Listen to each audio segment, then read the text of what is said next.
We are amazing because our passion is limitless and our drive is intense. Therefore, you will not deny our grind. You are now listening to the Faith, Grind, and Inspire podcast. Welcome back to another great episode of Faith, Grind, Inspire podcast. I am your host, Gene Alert. And I'm your co-host, Jeffrey Patrick, the host with the most and the toast. And the toast! Let's do it. Yeah, that's my favorite part, bro. I swear. Let's do it. So, man, how's your weekend, bro? It's been uneventful. It's been uneventful, but I was busy writing papers and getting ready for classes to start here in a couple weeks. So, okay. You know, let's get rocking, though. Yeah, let's get rocking, man. Maliha and Huda Ayaz. We have two special guests. Usually we have one, but today we have Huda two. and Maliha Ayaz, right? Yes. Ayaz, yep. Ayaz, that's right. Ayaz. Right. And before we start, I want to give my man a birthday shout out. Yeah. Brother, come here real quick. Come here. Introduce yourself. Hey guys, I'm Huda Maliha's brother. My name is Zaid. And it's his birthday today. This is birthday. Shout it out. Happy birthday, Zaid. birthday, man. Leo's in the house. Literally three All of them, Leos. three Leos. Birthday. August 9. Wow. So I just turned 15. And mine is in a My week. wife's a Leo, too. Yeah, my mom and my There are way too father-in-law. many Leos on this Yeah, earth. Yeah, It's too many. cool. It's a lot of cool. lions over A lot of lions, right? So I want to say thank you guys for coming on. This podcast is all about the mindset of entrepreneurs, right? And I was fortunate to on I think it was a Sunday, right? Yeah, Sunday. Come and lecture to you guys about entrepreneurship and the ups and downs and stuff in Westbury. Yeah. And we were talking about real estate and all this stuff. And at the end of the presentation, the teacher said, well, there's two authors in the audience. Yeah. And they wrote like 1 million books each. And I was like, what do you mean? They're like 12. You know? No. So she was like, yeah, they started, but anyway. So I said, after looking at your bios and reading about you guys and just seeing who you guys were, I spoke to Jeff, spoke to the producers, and I said, we gotta have them on. I was Huda wrote like 5 books. Yeah, 5 books. Yeah, 5. Yeah. This is amazing. She's at 5. She's a That's- pioneer in our family. She's the pioneer. Yeah. She's the pioneer in a lot of families. Yeah. So, because a lot of people are adults, and they Yeah. can't write one. So I want to clap it up for you. Yeah, for Thank real. you. For You know what real, I'm saying? for real. For real. So thank you guys Yeah, thanks. for coming on. I want to get into it. Let's get into it. Yeah, I want to get into it because first I want to know is what is the first thing you do when you say I'm going to write a book? What do you do? Come on. First thing I do, Yeah, what is the first thing you do? This is Huda talking. I'm not really good at writing outlines and stuff like that. Right. So when I first started writing, it usually just starts with me just writing out like the first few pages or the first few sentences of the book, just to like get a feel of what I'm writing. And then from there, it just expands into like the actual book. And I just want to say first that it's a really big honor to be here on the Faith and Grind Inspire podcast. I've been listening to it a lot, especially after meeting you, and it was such an honor to hear you speak at the program. Oh, thank and you. I really, like, a lot of the things that you said, I thought about a lot ever since, especially when I asked you about, like, balancing the realism and idealism inside you and how you told me just to go for it. Yeah. That really inspired me a lot, too. Oh, thank you. And I've been listening to you on the podcast, so it's a really big honor to actually meet you in real life now. Thank you. Thank you. He's the host with the toast. Yeah. The king. Oh God, here we go. I'm off here. It's okay. It's all right. Oh man. It's all right. So tell the Maliha, people. where's Maliha? I didn't hear Yeah. Maliha. How do you go about your process? Let's. Yeah, you're not escaping this. Yeah. Okay, I will. First thing I do is just like every other teenager, just like every other human, is procrastinate. I mean, who doesn't? Oh, yeah, that's the most important step. I like procrastinate so much when it like comes to writing. It's just because like who doesn't, But Right. first thing I did, was my like first book was actually inspired by one word, and it was debt. Debt? Debt. Like old money debt? Yes. Yeah. Interesting. All right. Okay. That's a good. And That's a good funny word. thing is, my first book, The Heart of Time, has nothing to do with money. It actually, the origin of it is my dad and I were talking, and my eldest sister was also there, Huda Ayaz, and he was just talking, and he said the word debt, and I was only like 9 then, so I heard the word, and I was like, oh, debt, and debt, and I was like, death, and the first thing that came to my head was Death Valley, and honestly, like, I didn't really know what Death Valley was. But like, I was just like, okay, Death Valley is a graveyard. And then, like, literally right on the spot, my 9-year-old brain came up with a story. And I was like to my dad, hey, listen, I have a story idea. And I told him, and he was like, you should write it down, you know? Just like, he didn't really take me that seriously, but he was like, you should write it down and maybe try to write a book out of it. And I can't believe, like, when I was thinking about it the other day, I was like, I can't believe my 9-year-old self actually went and started writing it down. You That's know? amazing. There's some next level connections that only children's brains can make. Yeah. Well, let's take it back a little step further, right? Yeah. And I want to applaud your dad for even dropping that seed, saying that go write a book. You know, most parents would be like, oh, write it down on a piece of paper. He's talking about just go full-fledged book. Anyway, so tell the people where you're from. Tell them your backgrounds. Tell them how old you are. Because you guys are the youngest entrepreneurs that ever been on our show. Really? Right. Yeah. No, definitely. So I want to tell the people. about I that. feel honored Thank just you. interviewing you guys, Yeah, having this conversation. So tell the people who you are. All right, I'll start. My name is Huda Ayaz. I'm the published author of 5 books so far. I write mostly fiction and fantasy, and I'm going to be 16 by the time this airs. So, and I started writing when I was really young. Ever since I could read, I started to read every single book I got my hands on. Picture books, small books, children's books, everything. Back then it was only fiction, but now I've opened up to more to nonfiction, but back then it was just fiction. So I started reading all of these books.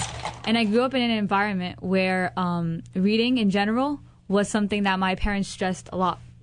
My dad used to read in front of us, he would write in front of us, and when we would see him, we would think, okay, let's read and write too. And one big thing that really got us into writing in the first place was our older sister, Huda Ayaz. She started, she would always write down short stories, poems, songs, stuff like that.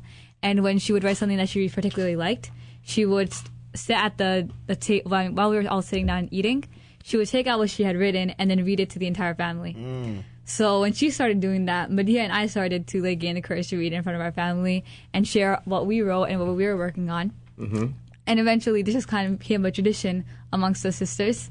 And as for this book, for my first book, Fiza, A New Beginning, I started off writing it because of a dream that I had where I basically went to this planet of snow and there was talking fairies, talking clouds, and all of these things. So first thing I did was share this story with my family, and then I started to write it out so that I wouldn't forget it. And when I started to write it, it just kept on adding and adding onto it until it became like a mini draft. It was really small in the beginning. And after that, I knew that I wanted to add more to it because this is just the first draft. So I kept on going over and over and over it and making it more, adding more things to it, adding more descriptions and learning a lot. Because it's funny, when you first start writing, especially as a kid, you don't notice things like where the quotation marks go or the periods or commas or stuff like that. And in the beginning, it was really messy. But I started to looked at the books that I used to read with more attention. And I would realize where and what all of these authors would do to get their books published. And another thing is that these authors who wrote these books that I was inspired by, a lot of times in the beginning, I would just think, oh, these books just exist. Because you're a kid, you don't really realize this type of stuff. That actual people have been putting work into these ideas to get them into these physical books that relay all their ideas in their head. Yeah, there's a lot of people that go into making one book. Yeah. And I started to read about the authors in the back of the books. Right. And I started to realize that there's actual real people behind this stuff. And so I started checking out their websites, started thinking about it more, and that's another inspiration that came to me to start writing myself. And eventually, after 3 months of writing, I had the first like full draft down for my book, and then I got it edited by my older sister Sadaf. She's also the published author of a book. She wrote it when she was in 9th grade, and so she edited my book. And then after that, it took like the rest of the year after those 3 months of writing to get it actually published and edited and get the cover and everything like that. And so that's how my first book came out. And eventually I started adding on to the series because when I was a kid, I mean, in general, my writing is often inspired by, or anyone's writing in general. Whatever you read, it inspires you. So I started off reading lots of series and books that were fantasy, fiction with fairies and all this type of stuff. So for me, writing a series was natural. So after I wrote this first book and it was off to editing, I had nothing to do in the time that I usually wrote in. So I would start to work on the second book. And then by the time this one was published, I'd have the second book almost done, then finish up that draft, and then I'd send that in, third book, and it just kept on going on like that. Crazy. Yeah. Wow. That's discipline. How old are you at this time? I was 9, yeah. Jeez. Wow. And it's I thought I was a grinder. I'm not. No, you are. You see a lot of things too. The ACA branding, this podcast, the real estate. It's not about me. So what is it like? What is your part? Tell us about you. Tell me about you. So my name is. Where are you guys from? We were born in Brooklyn. Brooklyn. Yeah. Okay. We moved to Long Island 2 years ago. Okay. But we're originally from Pakistan. Okay. Yeah. All right. Pakistan, Brooklyn, Yeah. and then now, Long Island, what part? Nassau County. Nassau. Yeah. Nice. I'm from Suffolk. Suffolk. Oh yeah, you told but now I us. live in Brooklyn. Oh, it's the opposite. Yeah, it's the opposite. But so Yes. now it's your turn. So my name is Maliha Ayaz, and I am 15 now. I'm still getting used to saying 15. I just turned 15. 15. Happy birthday. No, thank Happy you. birthday. Happy belated. And I wrote my first book, The Heart of Time, when I was 10. Rather, it got published then. And my second book is The Warriors of Actron, and that was published this April. For me, Huda was saying how as soon as she started to read, she was like able to. Like as soon as she learned to read, she was like just read and read and read. For me, it took a while to get like actually into the habit of reading. And made me want to start reading was a couple of friends back in 4th grade, and they got my hands on the first book to the Harry Potter series. So they kept giving me the books, and I read every single one in that 1 year. And In 4th grade. in 4th grade, yeah. And listen, And my Harry friends Potter were books are like thick books. Yeah. Those are not small books. All right. they're so intriguing though. Like, you Yeah, just they wanna are read more. intriguing, They are. man. Like They're even though I read I watched the movies, I just want to like read the books. Right, And right. like I was so obsessed with the books that I literally made a game with my friends. And we used to run around the whole entire school with pencils as wands, and everyone had their own like character. But yeah, after seeing the impact that J.K. Rowling had by like that one series, like it was like everyone spoke about it and everyone just like loved it. I wanted to also like be able to make that impact. Okay. So when, as I mentioned earlier, when my dad was like, "You should write this down," and I was like, "I should write this down." And I will. Yeah, and I will, and I did. So that's kind of where my journey started. And I wrote my books after Huda and my elder sister Sadaf wrote theirs. So I was just like pumped up with this inspiration and like faith that I can do it. Like so, like my sisters did it. Why can't I? Yeah, of course. So now, whenever I like when I published my first book and we went around like promoting it, telling people I wrote a book, it was so weird because everyone was just like, whoa, like some people didn't even believe us. They thought our dad wrote it. Yeah. You know? But like there were other people who like believed us, so like they were like so inspired, and they were just like fell in love with the idea that like we were so young and we went out to do that, like what was considered impossible because we were kids, you know? It's very hard for people to like believe that we were able to, because when we were younger, I believe it. thank you. Trust me, Definitely. But when I first started writing in 4th grade, I told my teachers, I told my classmates, I told my principal, my dad told my principal too, and he was like, everyone was like, sure. They didn't believe me or any of us. So when my book actually came out and I showed it to my entire class, I showed it to my teacher, I showed it to the principal, everyone said, I had no idea you would do this. I had no idea that you would actually go through and do it. That's how it be. Oh, of course. All the time. The non-believers. The you gotta non-believers. make You them have to make them believers. believe. Yeah. Yeah. Yeah. So you talked about your sisters. Is your brother a published author too? He's working on it. Oh, he's working on it. He actually has a different style than any of us. Uh-huh. He writes all of his books down by hand, Oh wow. or like what he's working on. Really? So he has like 2 notebooks full of it. It's just about actually Putting it in the finishing computer. it. Yeah. Computer. Yeah, Put it in the computer. All right. Well, Good luck. good luck, man. Yeah, You're gonna make definitely. it happen, bro. Yeah, definitely. So- There's no doubt. So now, what do you find is one of the most challenging parts of writing, and putting out a book? Because you guys are young, and most kids are out trying to have fun and play video games and like hang out at the mall. Yeah. And so, how do you Hate video games. have the discipline to do this? And then also, and your sister's not here to answer, but what made her write her first book? And is that the person who inspired you guys to, because you said something like, I saw my sister do it, so I said I could do it, But you said that. I started writing first, and I published my first book first. Oh, you published Yeah. you wrote your book before your older sister. Yeah. She's the one who inspired us it right. to. Oh, get it right.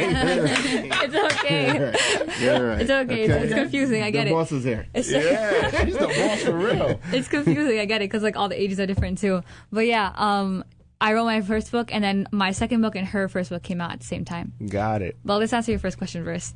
About the most challenging part, there's a lot of things that come challenging, especially like you said, like when you see all your friends, you see them hanging out and like doing all this fun stuff, and I think to myself like, why am I sitting here doing all this work? But at the same time, our parents have always raised us to be very ambitious. They don't when they hear we have a plan, they say, okay, do it. Like they're not like other parents where they'll be like, okay, sure, just like do it. Okay, I like we'll see your what parents. happens. Yeah, me too. I like your We gotta have parents. your parents on the Yeah, show. definitely. We gotta get them on here, man. Because they gotta. I like 'cause that. You guys is 5. Huh? Right? Yeah, There's 5. 5 of you guys. Yeah, we're 5 siblings total. Let's get the whole family on. Yeah. This is cool, But man. we fit in here. Yeah, we'll get We a get another studio. studio. Put Yeah, you all yeah. in there. Yeah. All Wait. right. So Yeah, So, but yeah, yeah. keep going. So the discipline is really hard, especially because when you're younger, when we were younger, there's like the way that it worked for us to be able to have that discipline was that our TV was it would stop showing the kids shows at like 3:30 or something like that. So we'd come home and watch TV for a while, but then all the TV shows for the cartoons would be done. So then we would do our homework, and then we'd have nothing to do because as a kid you don't get lots of homework. And so that's where we started to read, we started to write, and we got that time to be able to do that. So from there, we started to write those books and have that time to do it. Now that we're older, though, it's there's a lot less time to do it, especially because we're both in high school now. So there's a lot more work. There's a lot more stress on schoolwork. So much. And there's also like the thought of what are we going to do in the future, and so many College. things that you have to do. Yeah, college. yeah, So yeah. go to Columbia. Yeah, that's where he graduated. Oh, that's where you went. Yeah. Okay. Yeah. But yeah, challenging just like putting in the hard work, setting away the time, and having the faith in yourself that you can do it. Yeah. That's what's most challenging for me. What about you? I mean, honestly, same. But like, I can't really she really just put everything that I was thinking into words. It really was that. Like, on top of that, growing up, I didn't have as many friends. So it was just either TV or homework, and what else? What else are you gonna do? So. Yeah, that's definitely one of the factors. Okay. I had no friends, but Malia has this thing She's too. like, I'm a loner. yeah. Malia has this thing too, where she needs to be in the mood to write. Oh, right, yeah. So, another thing is that, like, I realized this recently when I was writing my second book. Whenever I'm in a sad mood, what I do to cope with it is like I take out a notebook or take out my laptop. I start listening to piano and I just start writing and furiously writing and writing and writing. The Warriors of Action. The Warriors of Actron. Right, yeah, no, I didn't really use this technique for that book because it was more like action and things like that. Oh, okay. But the third book I'm writing, it's filled with just emotion pouring out. And so that's why I work on it very minimally because I want it to be as like honest as possible. I want to tell people, like, show emotions with words because I think that's just so powerful and that's what I love about writing. Yeah, me too. That you can like you can show so much with just 3 words, you know? I just think that your approach to writing and the type of writing that you guys are doing and the amount that you're doing, it's so inspiring. Thank you. You know, and I think that you guys are gonna. But let me ask you a question: where do you see yourself 5 years from now? Where do you see? What do you? I see? don't even know what I'm doing tomorrow. So you didn't think about it. No, I think about it a lot. The future is something We think about it so much. Yeah. Really? Yeah, we so talk much. about it a lot. We talk All right. about So what do you say? What do you guys talk about? What do you guys? You know we what's don't funny? know. It's Like, funny. We had the weirdest conversations. Go ahead. Every night, so we share a room, right? So every single night, she asks me this question. So what do you want do to do with with your your life? You know? That's a good question. But like, and then I say, I don't know. And then I ask her, she's like, I told you already, I don't know. And then it goes like that back and forth. And we just keep asking the same question and pondering over it continuously. And 5 years from now, Yeah. Did anybody ever think like I'd be 20 then. you'd be 20? I'd- At least you'd be in college. I'd be maybe? in college. Yeah. I don't know. No. Maybe I have 5 more books. Yeah. 5 more books. Yeah, hopefully, I'm still writing. I really Yeah. hope so. Yeah, writing is something that I definitely want to continue in my life.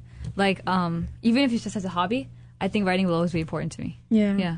Yeah, Definitely it is. same. Writing is super important, and I think that when you're a writer, right, life looks a little different. Yeah. You know what Yeah, I'm saying? you put it in That's words. Yeah. It looks a little different, and intrinsically, you're absolutely open to experience something. That's why we read. You know what I Yeah. mean? Writers who don't read, I don't see how they could write. Yeah. That's You see true. what I'm saying? Yeah. So, when you're a writer, and when you're a writer who wants to appeal to the mass, or you want to appeal to a certain audience, it's important that you pay attention to what you want to say. Yeah. You see what I'm saying? Yeah. So I like the fact that you guys are paying attention to what you want to say, and I want you guys to put a little bit more thought into what you're gonna do with your life. Yeah. Because, even as, like, this podcast name, Inspire, it's something that's really important to me, to be able to, do something. Definitely inspiring. Yeah. Yeah, I want to definitely. do, like, in my life, I want to be, like, a source of inspiration for other people. I don't want to simply live it and, like, do whatever I want to do, but more to, like, do things for humanity, you know? Yeah. As I was saying earlier, like how when we first came out, like we were only 10, right? And people were like, "Oh my God, you're so amazing," and things like that. And I was just like, if I'm so amazing, you know, and, like if I'm like at like a point where I can inspire people, then I should be focusing on that, you know. And now, like whenever I meet people, I like try to encourage them. Like don't even write a book. Do something that you want to do, and like age is not a limit. So many people, so like my age, teenagers, so many people in my school think that their age is a limit. And It's true. and even like older people, they think, oh, I'm older. I'm all like life is Yeah. Life is ending. over. know? No, life is not over. Yeah, like I guys- hate like it's a mindset that like puts you like when you keep thinking something like that, you won't be able to do something because you're just so fixed on like that negative thought.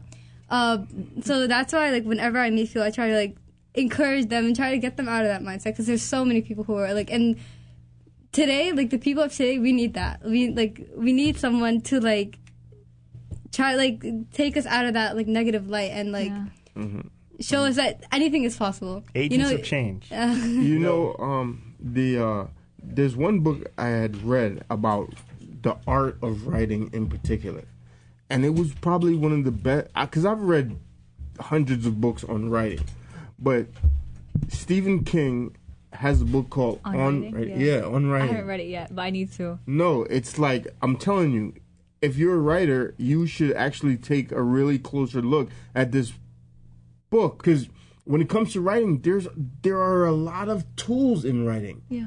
Assimilation, epigrammatic flows. I don't know what that is. Right.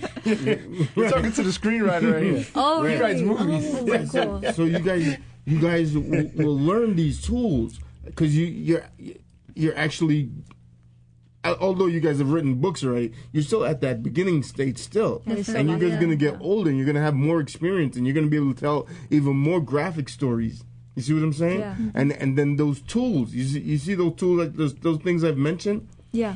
you're going to learn those, and you're going to learn other skills and other ways to express yourself. That's why I think you should really hone in on your craft, so you guys can sell a lot of books So, and make a lot of money. talking about selling, right? How do you market your books as? Oh, the Rev 21 Media. What? Yeah, we're playing my media. Yeah. Yeah. What do I answer am I first? Jumping, No, I am know. I jumping I want- ahead yeah, here? I wanted I'm to sorry. say. I'm sorry. Now, I wanted to tell us. So we're playing my media? Yeah. All right. Yeah. So, Am I getting interviewed? Yeah, right. I was like, "Thank you, Jeff." Sorry, He's super sorry. excited. He's Sorry, like, sorry, "Oh, sorry. I know." Me. Sorry. So tell us, ladies. Sorry. Go It's ahead. okay. All right. but yeah, Rev 21 Media is a media company founded by our older sister, Huda Ayaz. And it's basically, it provides a platform for minority youth to talk about the issues of the world, so that it's not just like you're hearing things from the typical viewpoint, but you're hearing things from what kids are saying, kids Yeah. are thinking, and minority Yeah. kids too. Yeah. Because there's so many issues that like I was reading about this in an SAT like practice thing that I was doing, that they're slowly cutting away how many foreign like news reporters there are. So having like a company like Rev 21 that provides a platform for both those foreign like news, Distinguish. yeah. Right. So basically giving that platform. And on top of that, they also like produce documentaries. Like they had a documentary for Black History Month where people talked about their experience as an African American. So yeah. So Archway Publishing is what then? Artway Publishing? Oh no, that's separate from Verse 21. Right. This is you know Simon & Schuster, the publishing company? Yeah. So under Simon & Schuster's Artway Publishing, and I got my first 4 books published from them. We self-publish, so all of our books are self-published. and Nice. Her first 4 books, right? Yeah. RK Publishing, and my first book was Virgo ebooks, and my older sister's as well was Virgo ebooks, and then the last one that I just published was Authors Unite. Authors Unite, yeah. So Wow. That's amazing. No, Authors Unite? Yeah. Yeah. Oh, yeah. I think I've heard of that. He's also the Tyler Wagner. He's an entrepreneur too. Yeah. Right, Yeah. Right. Yeah. Right. So, so you sell your books on Amazon. You sell your books on your own website. Yeah, they're on Amazon, Barnes and Noble. Basically, if you search up our names or our book titles, they'll come up. They'll Yeah. come up. That's cool. Friesland. Friesland, New Beginning. Friesland, New Beginning. I love and then that. The Heart of Time and The Warriors of Action are my books. What's that book about? The Warriors of... So this Yeah. one went through like so much. Like I did, like when I first started writing it, it was just like a blob of words, and I had no idea what it was. But it's about a girl named Evelyn, and basically she goes through like her mom gets kidnapped by her uncle, and that's like so her mom gets kidnapped by her uncle, and then she meets other people from like a whole other world type of thing, and then she finds out a whole other like side to her own personality, and basically it's just like her finding her like self, finding more about herself and her family, and It's like a coming of age type of a thing? or- Yeah. But it's also fiction, right? fiction, fantasy. fantasy, Yeah. Action. action. Action packed. I see that as a movie, man. I like the title. Yeah. I like the title. Actually, Huda's book was nominated for What? it was like For Hollywood? for Hollywood. So I'm gonna say it. She really said it. so a few producers had accepted my book to my Friesland New Beginning, the first book, to make it a movie or TV show or a cartoon. Really? Wow. That is awesome. That's what's up. Yeah, man. So are you going to do it? I mean, I'm not going to do it because I don't know how to do that. No, but they're going to do it. Yeah. So they actually they cut a check. No, so never mind. It takes a while for them to get back to you. So yeah, but they accepted my book. So. Oh, okay. Let me talk a bit about what my books are about, though. Yeah. So definitely. the Freelance series is about a girl named Samantha Ringo who meets a snowflake fairy from a secret planet called Friesland. Mm-hmm. And she goes there to save her from an evil man who's trying to make the world sad and dark. Mm-hmm. So in the rest of the series, that one villain's family keeps on going after this planet. And then she finds out that there's more planets, and it just evolves from there. And my 5th book is called Angie Moon and the Legends of Speedster. While Friesland is more for kids and fantasy fiction, this Angie Moon and the Legends, the Speedster, is science fiction and fantasy as well. And it's about a girl named Angie who finds out that she's half Loch Ness, half human, and that there's this entire world of other legends. And when one of her friends in this new world disappears, she has to go out and find them while she's being accused of being the one who got rid of them in the first place. But I think that's something funny about my books that I'd like to talk about. The fact that all of my characters are white.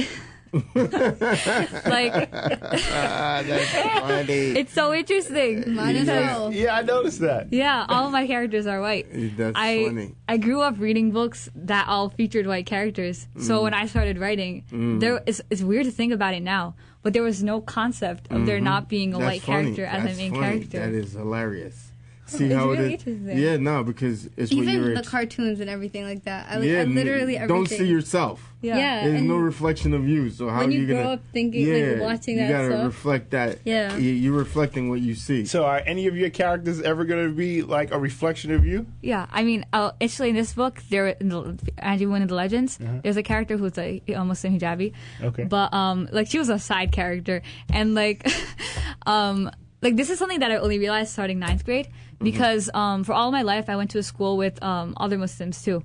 So when I moved to Long Island, I started going to public school. That was our first time in public school. Yeah, and we were Pretty Pretty scary. not the same. It's not the same. Yeah, It's we were the so only different. hijabis in our So entire different. school. So it was then that I started to realize people would be like, oh, okay, and then avoid our gaze. Oh, it would be weird. There's this, there's always that bit of it feels weird.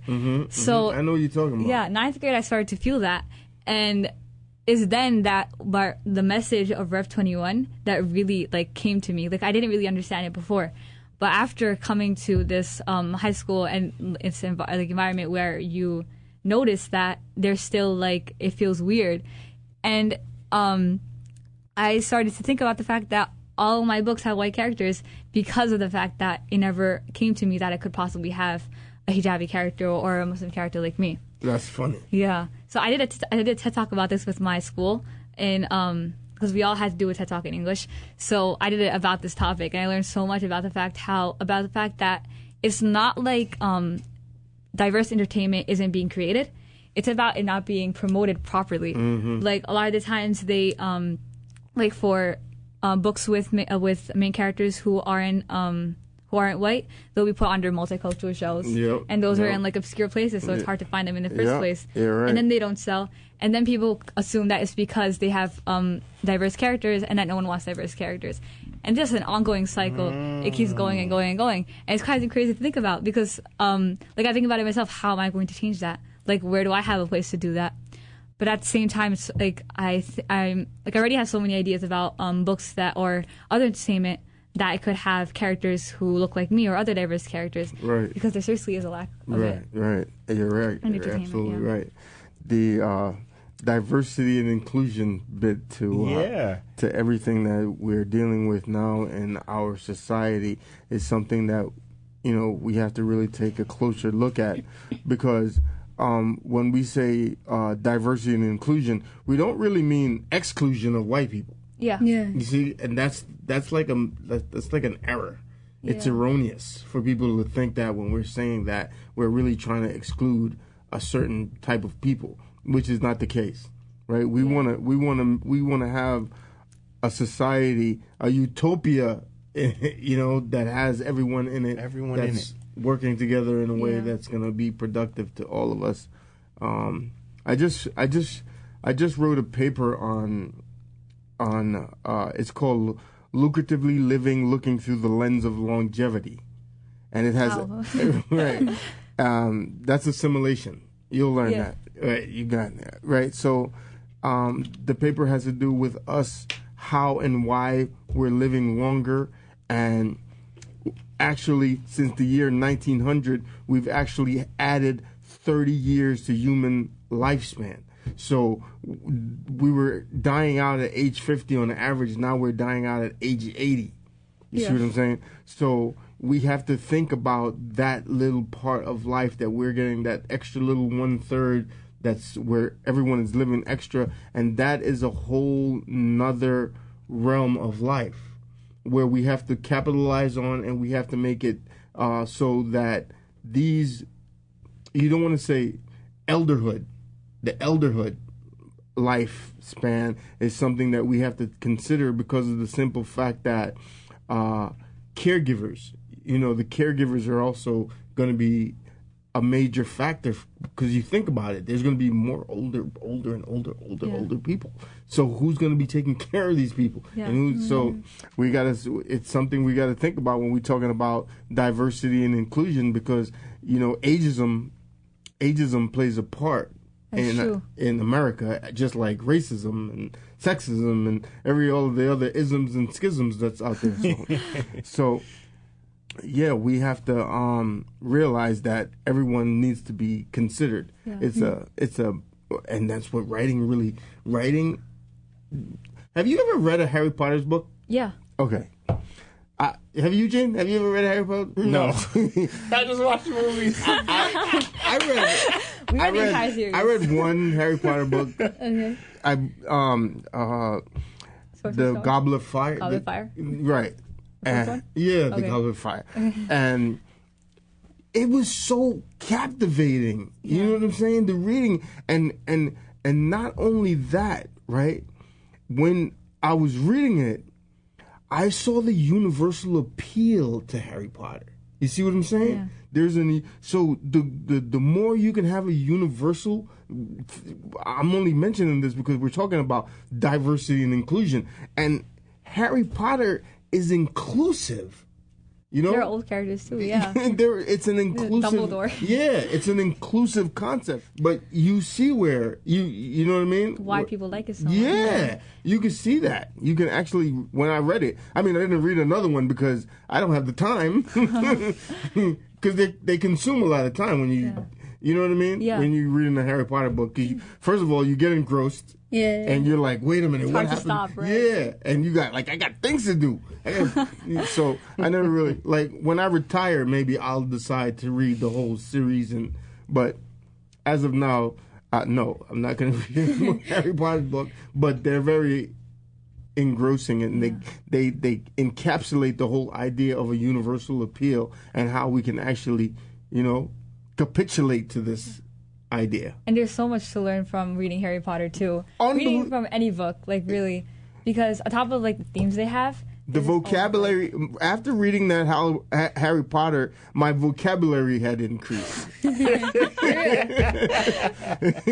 Am I lying? No, it's true. Yeah. That book had so many words in it that I was like, wow. Yeah. When I started reading little children's books about fairies and stuff like that, so they don't have really complicated plots or stories to them. So that's what I started writing as well.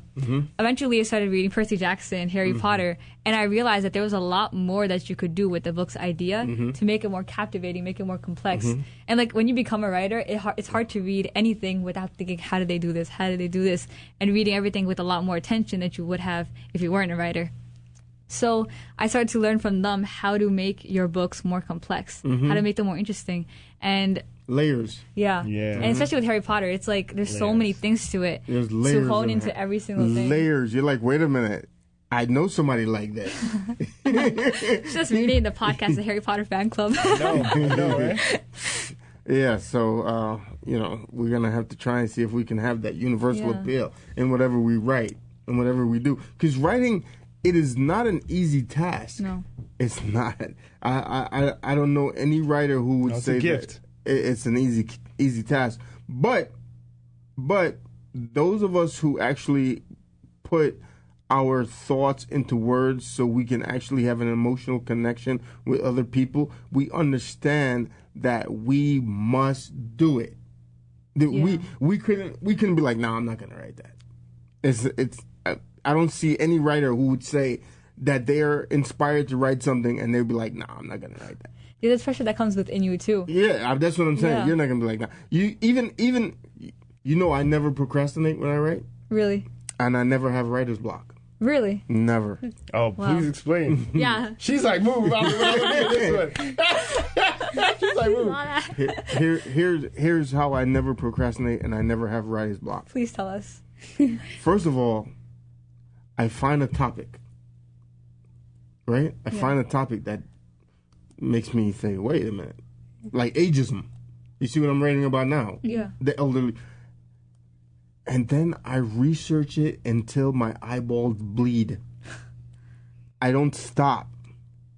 I keep looking at it and I keep reading on it. And for this paper I wrote, I must have read 50 books. Oh wow. Right. At least. An You article. part of it. No. Yeah, because something intrigues you. Yeah.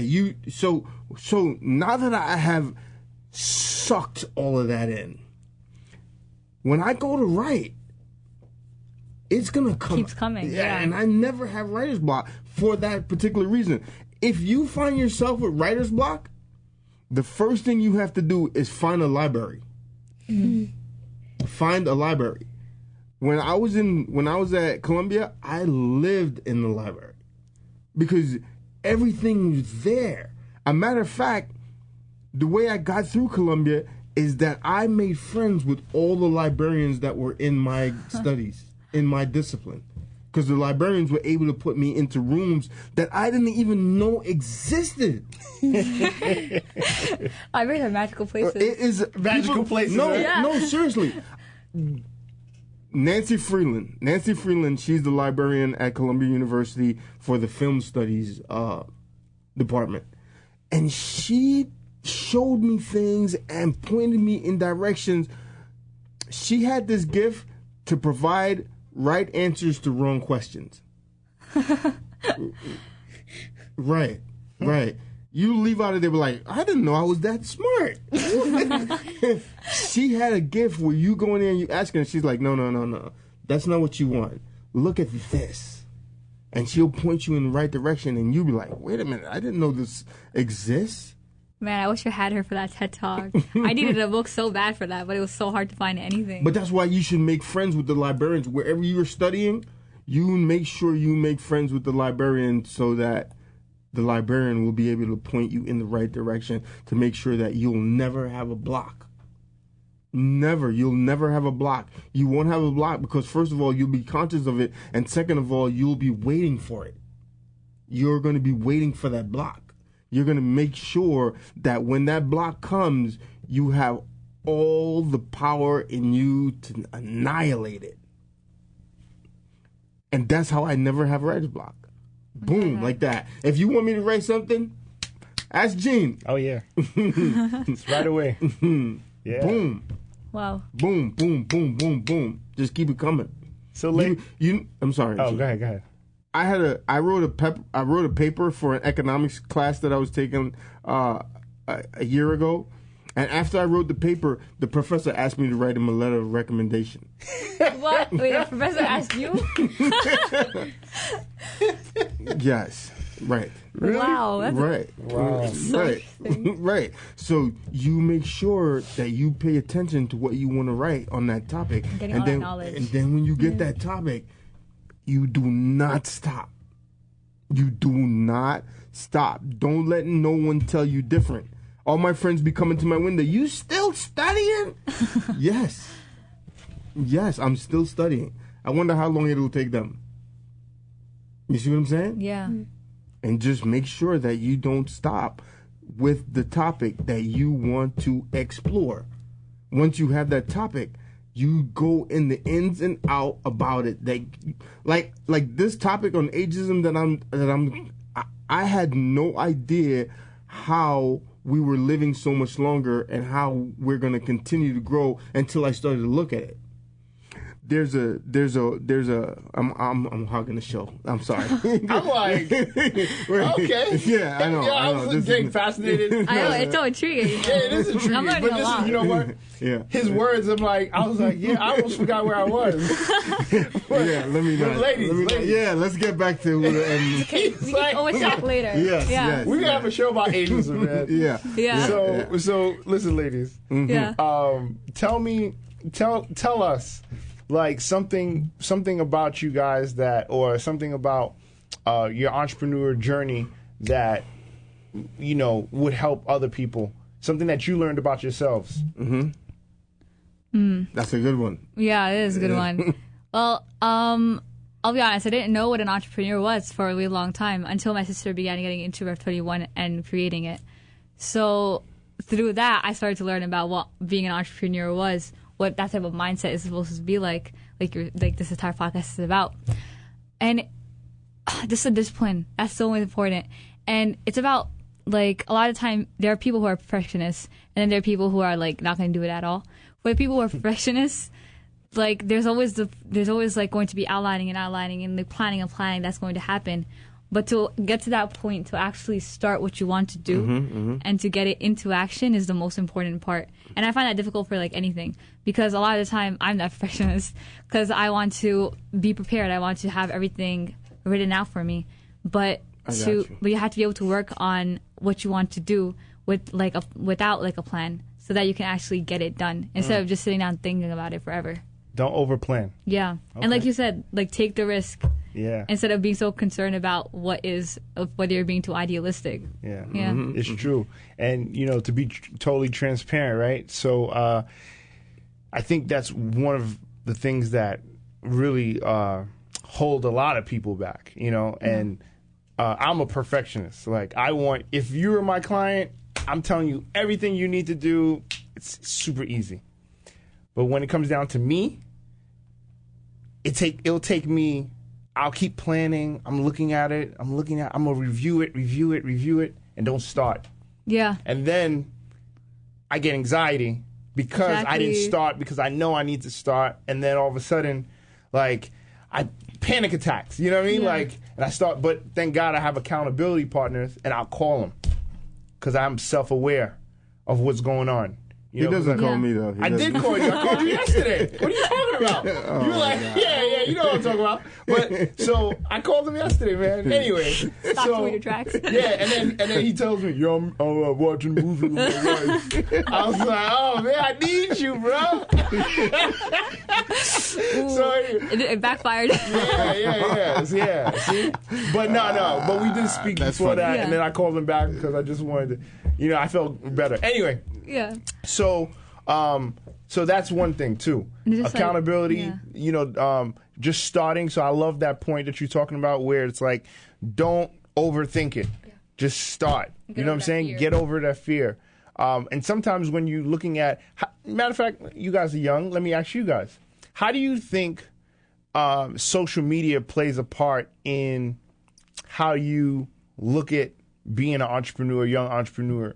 Because you're looking at entrepreneurs who are older, who've been doing it longer, who have more experience, who have more resources. Like, do you guys ever feel like, oh man, I'm not doing enough? Or do you ever, like, how does social media impact you?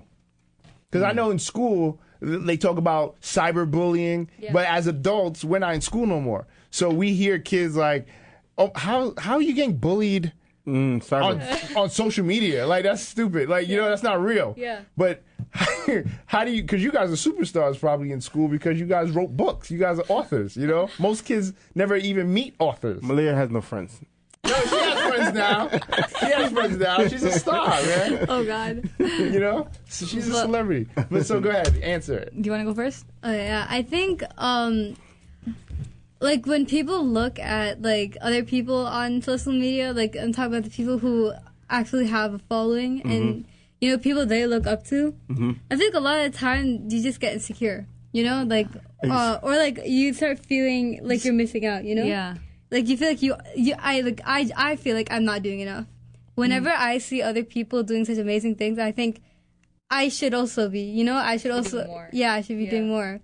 And I don't think it's a bad feeling, but like it is a bad thing when it becomes like an obsession where it's like I have to be like that person. And that's what so many teenagers are like striving for. Like there's another thing. Nowadays there's like there's labels. You know Visco? No. Okay, well it's a popular like app for like teenagers, I guess. And there's like that like label Visco girl, okay? Visco. And, Visco girl, yeah. Uh-oh, you just dropped a new one. Stefford is like, I don't know that one either. You old, bro. I didn't know that until school happened, but I didn't know what Visco stood for till now. But okay, yeah, but like just like there's so many like labels like you have to be like that if you want to fit in, or if you want people to like you, if you want to be popular, you have to wear a scrunchie on your hand. Or you know, not do it's that. like the small little things that like people change about themselves instead of living the moment and like being themselves. And I think not living the moment is such it's such a Mistake? yeah, it's such a mistake. Like I say, like in my head, I always think YOLO, YOLO, YOLO, you know. But and it's not like more people should think that. You know what I mean? Like you only live once. You shouldn't be. I like it. YOLO! No, I hear her. Yeah, I love it. Yeah. I think people forget that, and when they like start focusing so much on being other people. Yeah. It's hard to like keep your own personality, especially because social media, like especially as kids, you're seeing all these people who you're being to idolize, and it becomes difficult to see. Like, then who am I, or what should I be like? And like she was saying, when you see other people doing so much, you begin to think like, what am I doing? You know what I like about social media? Because I'm not on social media, but I think it's a lie. Social media. I think it's a lie to a certain extent. I mean, people use it again. It's a big commercial. Yeah. It's a highlight reel. You know? Yeah, I guess Gene would unless know more. Unless you're doing like an Instagram live or one of those stories where you're actually seeing what's going on in this person's like life right now, everything else is created. Yeah. It's orchestrated. Like you have to create the post, the perfect picture. You know, everything has to be perfect. Like craft what parts of your life you want to show, what you want to hide. I just show you this side. I don't show you that side. You know, and I'm taking out the garbage. I'm taking out the garbage, but you don't see nothing else. But the garbage looks all manicured, like you know what I mean. Like, so everything just looks so well put together, and it's just. And then, but they don't see the process. Yeah. When people do see like a bad side or something, they're shocked. Like, why are you shocked? Why you shouldn't be shocked when you probably have a similar life too. Of course, but other people will be inspired by that too, because they're like, oh my God, thank God, like I'm not alone. Yeah. I'm not alone. You know, Definitely. I feel like there's another. Misery loves company. Yeah. and it's better. It's people can relate. You know, because I think you guys are doing amazing things, and writing books is an amazing feat. Absolutely, and you're going to inspire people. But at the same time, I think. If you show the process, like, hey, you know, today was one of those days where I need to be inspired, so I'm gonna play some piano. You know what I mean? Like, so that I could write. And that part of it, and showing that part too, not the finished part, you know, it's just show the process. The process. Yeah. Show the process and let people see that. And I'm telling you, like, you will be able to brand yourself a little bit more, right? And because when people see that real side of you, I noticed that my followers on Instagram went up once I started showing my family. Once I started showing that, hey, I'm a dad. I take the day off and I hang out with my dad at the park. I mean, my son at the park. Your dad too. I did. I went golfing with my dad and I showed that. And my son is in the background screaming, go daddy, oh my God. You know? And so, and just hanging out, I'm not always in a suit, you know, but everyone always thinks I'm in a suit. Because I'm always working, because I always show me working. I never show me just chilling at home or walking the dog, you know. I remember one time, I called it Instagram at night, right? Instagram with Isis, right? So Isis is my dog. I have a pit bull. And we would walk in the, like, 1 o'clock in the morning. And I'll go on Instagram Live and answer questions. But most of the people were, like, in California and around the world, different time zones. They were awake. And it wasn't really New York people, but it was cool because people were getting on, asking me questions about entrepreneurship, and I could talk forever about entrepreneurship. So anyway, and it was fun. It was real. People loved it. You know, I stopped doing it because my knee hurts. So, but It's hard to show that authentic but it was side. good. Yeah. You Now, know, on top of that, like, let's say you are, like, I heard someone the other day, and she was talking about how a lot of the time when you're outside and you're doing something, people feel the need to take out a camera and just, like, start filming it because I have to show everyone what I'm doing. But at the same time, how I was saying, living the moment, that takes away from it. Like, let's Exactly. say you're going out with friends, you take out a Exactly. camera, suddenly everyone gets awkward. Yeah, exactly. You know? Especially if everybody's it's like, wait. Let me do this right Yeah. here. Some people don't even know how to act in front of the camera. Like, even me, I'm so bad at it. But like, You know, when the camera comes out, the persona, changes. yeah, Completely changes. the camera does something. There's something about, like, The feeling. filmmaking will show you that acting is really something that we all do on a certain level. Yes. You know what I'm saying? So when the camera comes out, the camera pulls out that form of being, Yeah. which is like, you know, everything in camera is fake, right? it's Aren't the fairies real though? Yo, when you go to Harry Potter land, yo, It's like You start to fake. question. you start thinking that dragon is real. You feel the it's heat. fake. You're like, Yeah, raw. you know what? Ever been to Disney? No, I haven't. Yo, Games of Thrones. I don't know if you guys watch it. Probably is it No, Disney we or haven't. Universal. when you get a chance, you can watch it. Yeah, it's another series that I Which think one? it's more older. Game of Games Thrones. of Thrones. Oh, Game of Thrones. You never saw Game of Thrones? No, Not yet. Oh, it's like Too a long joke. for me. Oh, I think yeah. it was too long. Yeah. Yeah. Oh, Game of Thrones is no joke. Yeah. But talking about mindset. Last question, right? Matter of fact, we have two questions. But what mindset do you think is your greatest superpower? Okay. Do you want to go first or? I'm thinking. All right, I'll go first. So, well, there's like this concept of having, like, Minnie was talking about this a bit before, but there's this concept of having an internal locus of control and an external locus of control, and it all has to do with how much power you believe you have. Right. And a lot of the time, people will be like, "Oh, I wasn't able to do this because, or I don't have time to work on my book today because I have too much homework to do." But in reality, you were playing around for half the time and wasting your time when in time you could have been working, and that's what caused it to end up having no time. Because there's always something that some time you could take out if you put in like the hard work to separate that time out for yourself. And like, just what was I saying? You telling me your superpower? Yeah. So just having remembering that the fact that you have control over your life, Okay. instead of blaming other things for causing things to happen, because it's such a negative mindset to have that I can't do this because of my skin color, I can't do this because of my age, I can't do this because of where I'm from. Just getting out of that mindset and believing that as long as you put in the hard work and you grind and have faith in yourself and have a good intention for what you do, I think intention is so important, then that's when you can actually go out there and inspire others. Okay. Yeah. So, your turn. She's like, yeah, What's your what my important sister said. Your superpower. I mean, nowadays, I mean, I feel like I spoke about positive mindsets already so much, but that really is what I'm focusing on nowadays. Just like get into No, the habit your of superpower. Like, what makes you great? what makes me great. Yeah. What's your superpower? Oh yeah, honestly, You okay, like for the me- main theme of your book.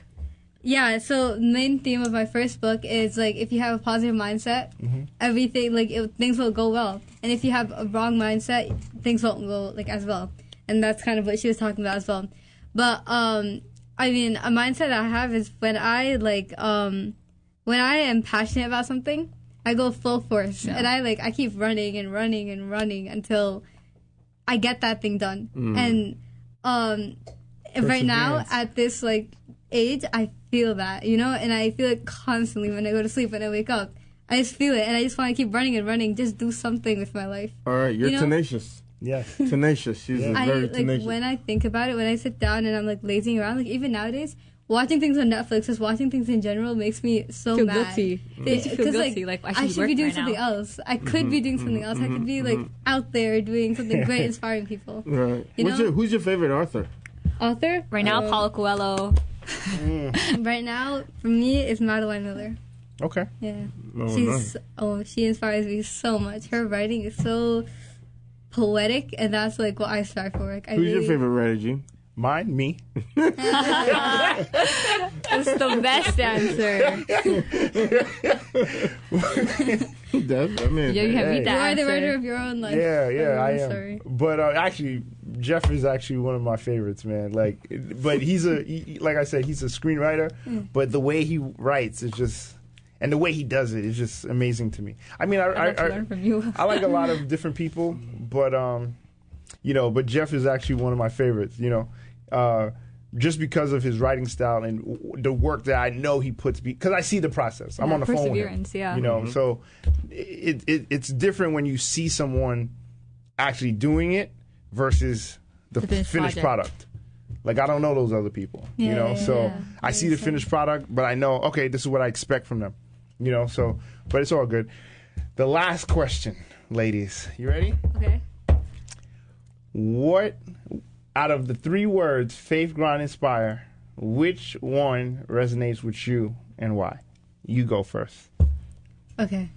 I think when I was before I turned 14, it was always faith. Like, I need to have faith in myself in order to get anywhere. I need to start believing in myself. But this year, 2019, has been such a grinding, year for me. Like, I even started. I like it. I went out to I started a YouTube channel, and being the introvert I am, I'm like so shy. Like when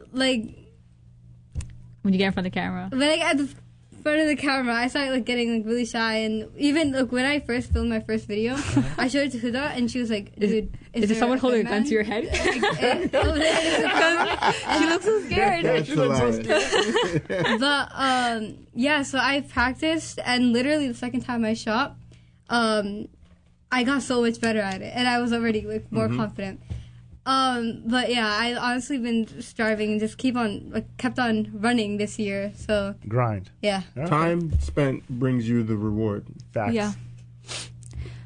For me, when I first heard the question, I was listening to your podcast, so I heard the question, of course. So I thought about it, and I was my first answer, if you asked me, immediately, I would say grind. Because hard work is something that's so important to me, and I always talk about it with everyone, about how much hard work. But, what really is important to me, though, is inspire. Because, like I was saying before, intention is so important for me.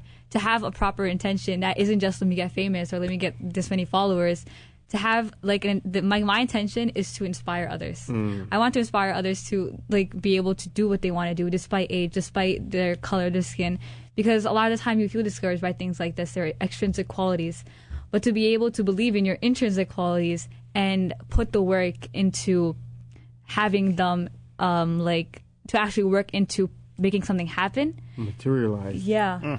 So that's important to me, to inspire others to do so. Crystallize. I love it. Yeah. I love it. Inspire is definitely something. Ladies, tell the people where they can find you, Where we can get where the they can books. find the books. We are both on Instagram, Twitter. I'm usually Huda, HUDA _AYAZ Ayaz. And my first 4 books are part of the Friesland series. And my 5th book, the series is the Angie Moon and the Legends series. So all these books are on Amazon, Barnes & Noble. If you search our names up or search our titles up, you'll find us. And we also have a website, www.ayazsisters.com. AYAZ. Yeah. Yeah, I want to read that. And you guys can find me on Instagram at Maliha _Ayaz, MALIHA _AYAZ. And on YouTube, copied I'm I just changed it. And on YouTube, I'm just Maliha Ayaz. Nice. So, yeah. All right. Okay. So, guys, I want to say thank you, guys. Thank you very much, Thank you guys ladies. for So coming such a on. great conversation. No, It was absolutely. a wonderful one. As you guys know, every Wednesday You could catch us right here. Live. Madison Square Garden. Home of the Knicks. Yeah. Home of Gene and Jeff. That's right. OG Podcast Network. Thank you to our producers, Tim, Jamie, Big Brianna. James. Today, Stefan, right? Stefan on the mic. On the mic. Well, on the camera. On the camera, right? And Stefan is the man. And he just had a baby, so congratulations. Oh, congratulations. Yeah, so it's Stefan said I didn't have the baby. Yeah. Baby boy. So congrats, man. And so continue to grind, continue to shine. Yeah, right? for real. And keep going no matter definitely. what. You Good know, luck, ladies. You can find us. Thank you. Find us every Wednesday, faithgrindinspire.com. You can Instagram, it's faithgrindinspire. And on my personal one is Mr. Alert. On YouTube, search Faith Grind Inspire, share with your friends.